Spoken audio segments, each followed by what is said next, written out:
பெருமாளை பற்றினாலும் பாபம் நீங்கும். அகம் துவா சர்வ பாப்பேபியோ மோக்ஷயிஷ்யாமின்னு சொல்றார். நான் உன்னை எல்லா பாவங்களில் நின்று விடுவிக்கிறேன், சோகப்படாதே. இது பெருமானுடைய திருவாக்கு. ஆனா காவேரிக்கு பேசலாம் தெரியாது. இவர் பேசிட்டே இருப்பார், பண்ணுவாரா மாட்டாரான்னு எப்ப தெரியும். ஆனா காவேரிக்கு பேசவே தெரியாது. துலா காவேரியில போய் தீர்த்தம் ஆடிட்டோம், அனைத்து பாபங்களும் கழிஞ்சே போடும் இல்லையோ. கங்கை போய் பிரம்மாவிடத்துல பிரார்த்திக்கிறான், எல்லாரும் எங்கிட்ட நீராடிட்டு அவரவர்கள் பாவத்தை எங்கிட்ட கழிச்சுட்டு போயிடுறாளே, நான் எப்ப என் பாவத்தை கழிக்கன்னு கங்கை கேட்டாள். ஒரே வழி, துலா காவேரியில் அனைத்து புனித தீர்த்தங்களும் கலக்கும், நீயும் போய் கலப்பாய். அப்ப உங்ககிட்ட இருக்கிற பாபங்கள் அத்தனையும் காவேரியில கழிவிடுனார்.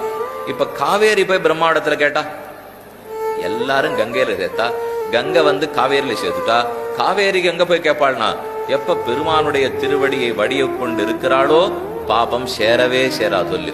சேர்ந்தான்னா கழிக்கிறதுக்கு. இப்போ அதத்தான் இருளிரிய சுடர்மணிகள் இமைக்கும் நெத்தி இனத்துத்தி அணிபணம் ஆயிரங்கள் ஆர்ந்த அனவரச பெருஞ்சோதி அனந்த நென்னும் அணிவிளங்கும் உயர்வெள்ளை அணையை மேவி திருவரங்க பெருநகருள் தென்னீர் பொன்னி திரைக்கையால் அடிவருள பள்ளி கொள்ளும் தருமணிய கோமளத்தை கண்டுகொண்டு என் கண்ணினகள் என்னுகலோ கழிக்கு நாளே என்று குலசேகராழ்வார் ரெண்டு பக்கத்திலையும் வருடி கொண்டிருக்கிற காவேரியின் பெருமை சொன்னார்.